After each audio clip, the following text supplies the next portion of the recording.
Hello everyone, welcome back. I'm Jacob Silverblade.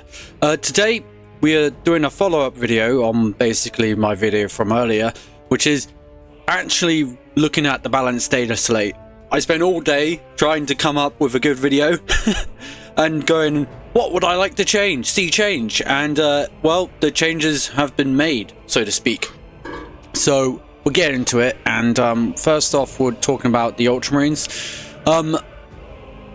We've got basically three different things. You got like boost to the infantry builds, boost to vehicle builds, and then some other stuff. That's how I like to see it. Sort of. Get into it. So with these two here first, Tarak Veteran actually I think is now a playable card. It's quite a good card, I think, particularly with Chaplain of Virus. Yeah, he doesn't do much when he comes into play, but at least you can get that anti-stealth thingy. So maybe if you have 2 free drops, you play the other one first, and when they play a stealth drop, you can actually play Tarak War Veteran because it's worthwhile for its stats if you're in a desperate need to actually have a free energy drop. You know, like if you have no other free energy drop, it's not a bad drop anymore now, but ideally you save it for when they get the stealth unit.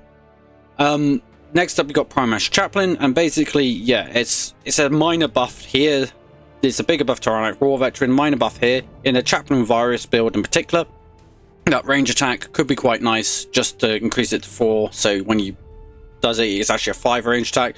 So if you do manage to attack with that Chaplain, maybe you can just beat down the opponent even faster than you were before.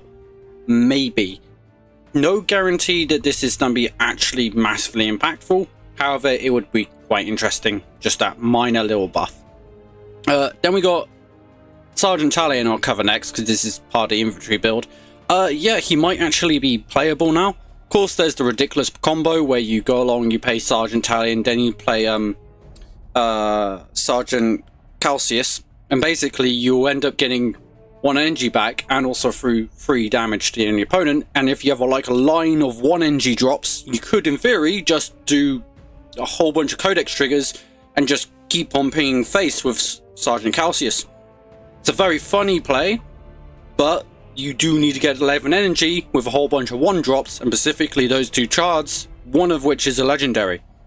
So, you know, it's not reliable enough. So just as a generic card though, with its 6 life and camouflage, yeah, it's pretty darn survivable actually, and 3 melee does also help it as well, with it only having 2 melee before. It means that it's actually a proper threat and it needs to be dealt with. With that snipe, it could be quite interesting, that's what I'm saying.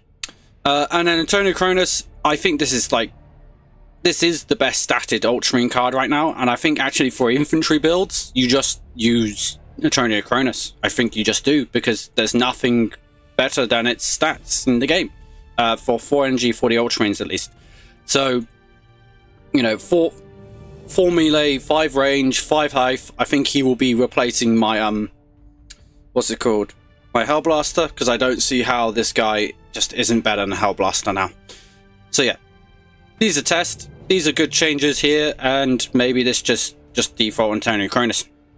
Next up, we got in tactical these 3 changes right here: big tactical warsuits, land speeder, and the Predator Annihilator. Basically, my opinion is on these that we've got like, I don't know. Well, we'll go for it. A land speeder I don't think really makes much of a difference. I think it's actually a decent vehicle card. I don't think it's the worst, but it's not massively impactful. It's not like bonus health, where it means it's going to get multiple attacks off potentially, causing you to draw multiple cards. So I don't think it's the biggest change in the world. I think it can see play. I don't think you're terribly going wrong with it. However, I don't think this suddenly makes it amazing. It's not really done to change what it does. And Victor Warsuit now, I think it's quite interesting. That ability to trigger on death, similar to Doomstalker, is quite a big deal when it comes to, because there's a lot of times where they melee attack it, only take 3 damage, and then it doesn't get to shoot at the opponent, and then the unit just lives on 2 life. That makes all the difference that it's going to shoot on death, which means that vehicle builds seem quite interesting to be able to get into that later game, and I think that could be pretty cool. And then same with Predator Annihilator, it's just a bigger statted body. I think this just replaces the helicopter, as we call it, the Storm Talon, because that's only has 4 melee, only 6 range. You know, this has 5 melee, this has and it has 8 life now instead of the 7 life. I think the stats just are better, so hence you're going to use now the Predator. I think beforehand you used the Storm Talon because it was slightly better than the Predator, but now I think you just use the Predator. That's my opinion there. So yeah, I think this is decent buffs to actually vehicle decks. The Invicta Lateral Warsuit will allow you to get into the late game, and hopefully those vehicles were able to, that Predator were able to do some damage for you. Codex Discipline, I'm not really bothered by this. This is quite interesting, quite cool. It maybe go wide is a bit better, but I don't really want to see like it. I don't think it's the massive buff in the world. I don't think this is like crazy or anything like that. And the chapters due cost lowered by 2 to 1. This is quite an interesting card. Basically send something back to your deck and then you get to draw a card. I think at 1 cost that could be quite interesting. It'll be interesting to see play of it, how it works, you know. And I think you'll probably just chuck it in because it's a nice card cycle card, right? It's just 1 energy, just whatever, fill out the curve, yeah, draw a card, use a card. It could be, it's actually something I would use with Sergeant Talon, for example. It gives you that card draw, but it also gives you that to keep up tempo. By the way, guys, if you are going to use chapters due and you do have that 1 energy left, let's say something hasn't died yet, I would just use it anyway. Just get out of the way, draw another card, and yeah, that'd be quite interesting for that. But yeah, Codex Discipline, I think that's pretty cool. Well, no, I don't think this is that great, and I think that could be, chapters due could be pretty cool, but it's not like amazing out of the world sort of card.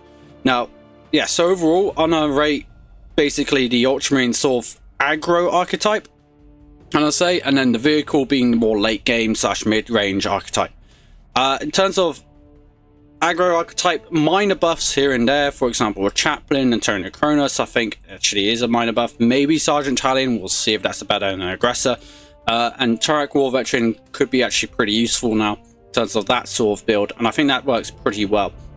In terms of the vehicle builds, I'm not seeing like, I don't think this is enough. For example, Victor Tactical Warsuit allows you to play later in the game, but it's not like amazing for it. And same with Predator Annihilator. I don't think this is like super crazy good, but it does help, don't get me wrong. And then of course these not exactly, doesn't really change any sort of gameplay style really. So I think the minor buffs to the aggro archetype is good because Chaplain Revirus is quite distinctly quite a bit better.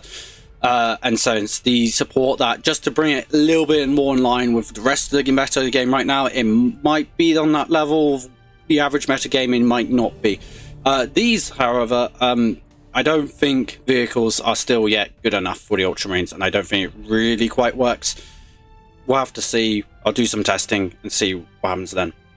Next up, we've got the Orcs. Yeah, I quite like this change. Basically, it gives +1 life on heals 1 for each enemy troop. It allows you to basically keep on going face whilst healing up, so they can't just defeat you and aggro you down when you've got War Boss Gordrang. So that you can sort of play more control-ish mid-ranges with Gordrang. I would say that that's pretty good for him, actually. It may be that you can play control of this guy, because they could have, like, for example, you could have 10 energy, use your hero power, like, so you end up healing 6, let's say there's 6 troops, and then you would have Gork. That's absolutely brilliant. You just gained a whole bunch of life, and you just deal damage, and, like, you know, you could be playing that control style, so that could be quite interesting.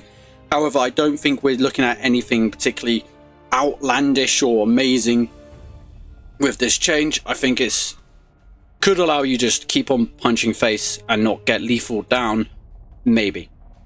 I think that's pretty cool though. Next up, we've got Janar, and the description is when enemy receives stun, deal 2 damage to it, and then Talent Storm of Silence.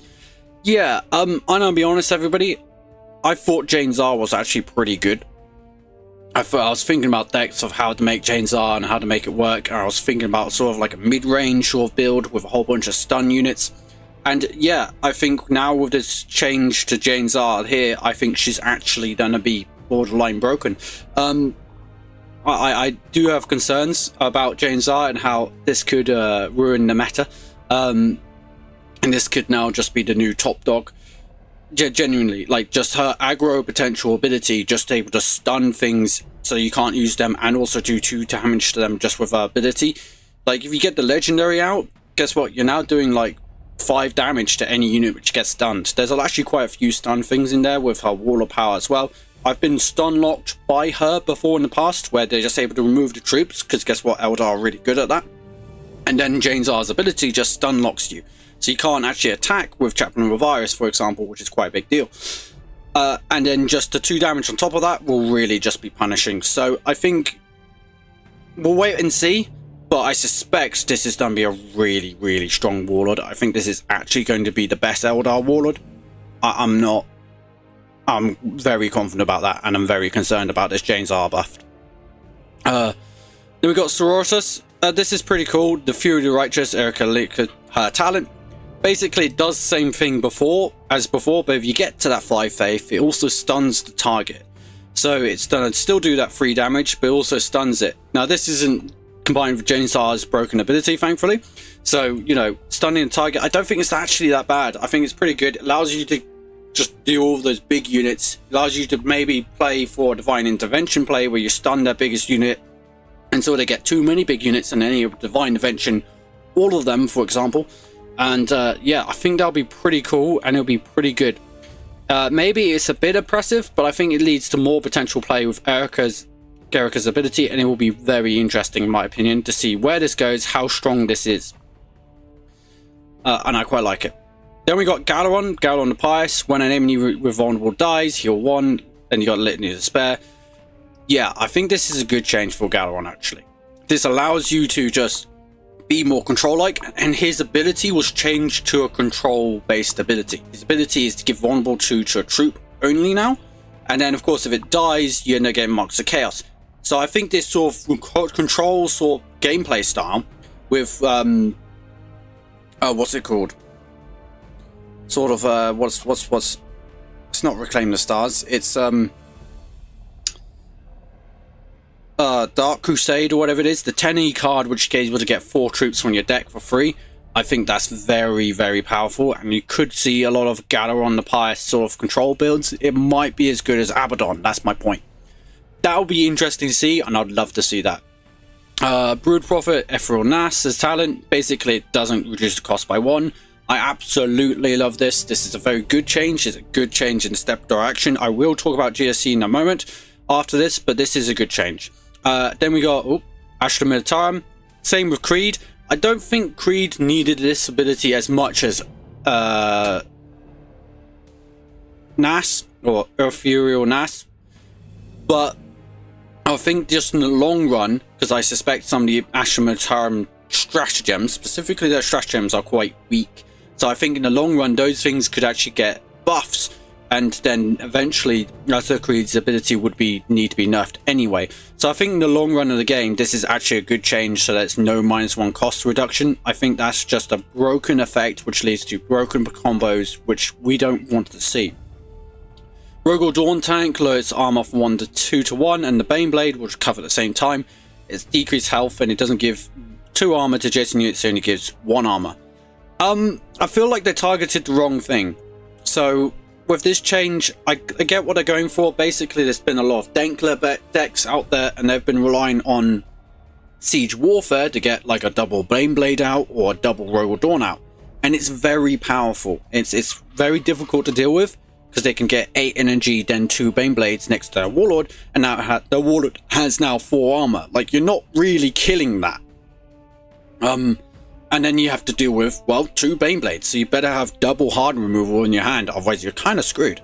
So yeah, this is a very powerful effect, I won't lie, that it had. But I feel like the problem was Siege Warfare, not the tanks.